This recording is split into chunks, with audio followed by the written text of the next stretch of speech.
Queridos hermanos en nuestro Señor Jesucristo, el día de hoy, como se han dado cuenta, el Santo Evangelio ha sido extenso, ¿no?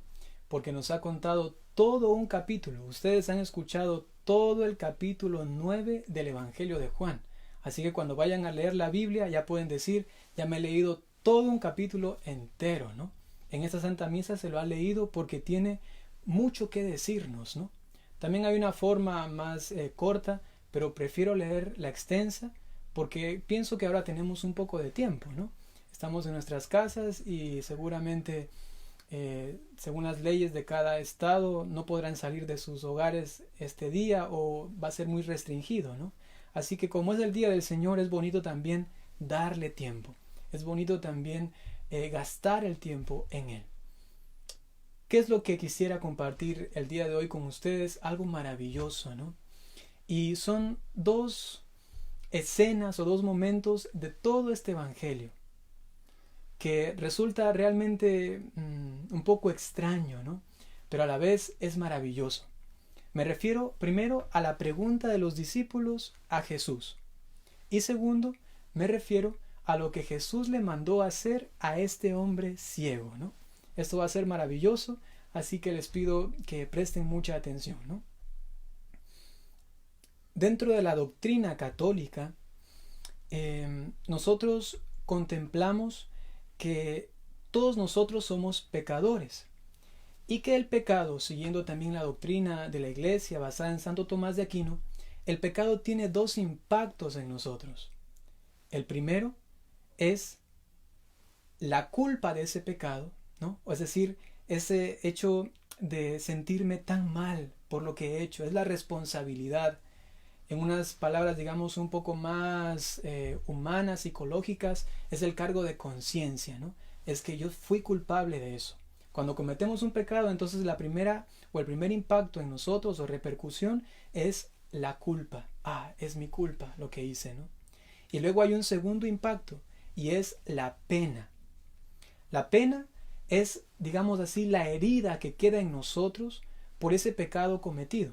Por ejemplo, si es que yo he dicho una mentira, o si es que yo he cometido un pecado de impureza, o si, digamos, alguna vez yo he hecho algo tan fuerte como, por ejemplo, drogarme, ¿no? La primera vez que yo hago eso, me siento muy culpable, ¿no? Ah, esa es mi culpa, ¿qué fue lo que hice, no? Y además viene esa pena, es decir, eso que yo he hecho tiene una repercusión en mi alma y tengo una herida. Y esa herida que no está allí solamente de decoración, sino que me está haciendo daño, esa herida tengo que repararla y por eso es la pena. La pena es para reparar esa herida que tengo en mi alma. Y en consecuencia, cuando una persona ha cometido un pecado de los que he mencionado, entonces esta persona queda herida y está como un poquito inclinada más hacia ese pecado, ¿no? Una chica, por ejemplo, que ha tenido su primera relación íntima, ¿no? La primera vez normalmente cuentan que estas chicas se sienten muy mal y queda esa herida, ¿no? Pero esa herida, como es negativa, como no ha sido sanada, normalmente tiene algunas consecuencias. Algunas, luego se les hace muy fácil la segunda vez acostarse con alguien, la tercera, cuarta y luego se van de largo. Qué horrible. A otras les queda la herida de bloquearse, ¿no? Y dicen sencillamente, yo no puedo ni siquiera imaginarme que pudiese estar otra vez con algún hombre, ¿no? Son las heridas que quedan. Y luego eso es un conflicto en el matrimonio, ¿no? Entonces, cada pecado tiene esta consecuencia de culpa y además esta pena, ¿no? La culpa es la responsabilidad y la pena es eso que tengo que hacer para reparar mi herida, porque me he quedado como inclinado, por ejemplo, a la impureza, me he quedado inclinado a mentir o a algún otro pecado, ¿no? Ahora vamos al Evangelio. El Evangelio nos va a contar algo maravilloso, porque todos nosotros estamos heridos por el pecado. Todos nosotros estamos heridos. Pero hay heridas que provienen de algunos lugares. Por ejemplo, sabemos que nosotros podemos tener heridas que provienen de nuestros padres. Esto es el pecado que se comunica transgeneracionalmente, ¿no? Y para ello es bueno hacer estas oraciones de sanación de pecados transgeneracionales, ¿no? También hay a veces que tenemos inclinaciones o heridas porque es nuestra culpa. Es que a mí me dio la gana de hacer esto o aquello y quedé con esa culpa, con esa herida, perdón. Entonces a veces hay heridas que vienen de nuestros padres, a veces hay heridas que vienen de nosotros, a veces hay heridas que vienen de otras personas. Un niño, una niña está en su casa y un degenerado tío, hermano, primo, un familiar o alguien desconocido entra y comienza a tocarle. Y entonces queda herida esta persona, esta niña o este niño en su sexualidad. Y no es culpa de ella, sino que es una herida que la ha causado otra persona. Bien, hemos visto un poquito la doctrina del pecado, esas dos consecuencias, y luego podemos llegar a la conclusión que todos estamos heridos, ya sea por nuestra culpa o por la culpa de otros, ¿no?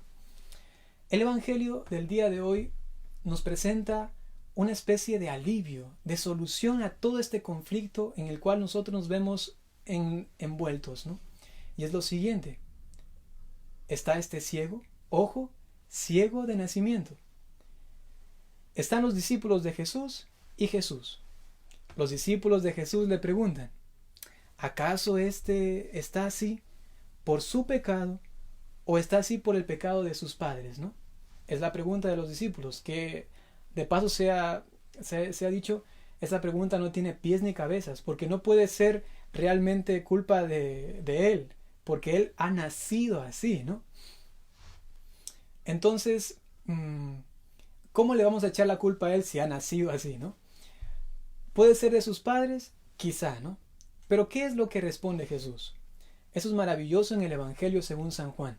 Cuando a Jesús se le hace una pregunta en el Evangelio, de Juan sobre todo, él no responde exactamente lo que le preguntan, sino que él va todavía mucho más allá.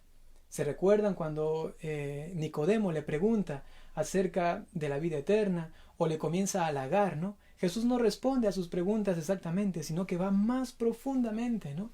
A demostrarle y a revelarle lo que realmente la persona necesita. En este caso también los discípulos preguntan: ¿quién es el culpable, ¿no? de esta situación de este hombre, de que esté ciego, de que esté herido en su cuerpo, en sus ojos, ¿no? ¿Y cuál es la respuesta de Jesús? Jesús no busca culpables. Lo que hace Jesús es decir: bueno, no es ni el pecado de los padres, ni el pecado de él, sino que esto está para, y eso es importante, ¿no? Para que se manifieste las obras de Dios. Significa que Jesús está respondiendo no a la pregunta ¿quién es culpable?, sino está respondiendo a la pregunta que ni siquiera ellos han hecho, porque esa es la manera con que Jesús actúa en este Evangelio de Juan, ¿no? Él responde lo que no le preguntan, porque esa respuesta les va a dar realmente lo que ellos necesitan. Y entonces, ¿qué es lo que hace él? Él dice: no respondo quién es el culpable, sino que respondo para qué él está así. Y entonces él dice: para que se manifiesten las obras de Dios. A nosotros nos pasa que cuando tenemos estas heridas por el pecado, siempre estamos buscando culpables. Y cuando encontramos un culpable, nos hacemos las víctimas. Y la consecuencia de esto es: bueno, yo no soy culpable. Yo soy así sencillamente. A mí me hicieron esto. Ya Dios me creó así. Y entonces yo no puedo ser fiel. Yo tengo que tener otras mujeres. O yo no puedo retenerme a la impureza. Tengo que acudir a ver esas cosas o hacer estas otras cosas con chicas o con chicos, yo qué sé, ¿no? O es que sencillamente yo nací así. Soy homosexual o tengo esta inclinación hacia esta persona o hacia esta situación, ¿no? Y entonces, como cuando buscamos culpables, nos hacemos las víctimas y nos justificamos. Y entonces decimos: bueno, yo soy así y punto, ¿no? Jesús viene a darnos una noticia alegre. Y Él nos está diciendo: no busques culpables.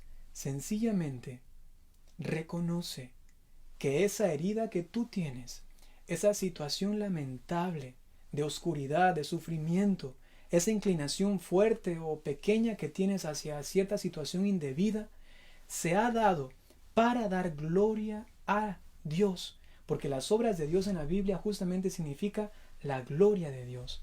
Entonces esas obras de Dios que se van a realizar en ti es la misma gloria de Dios que va a resplandecer en ti.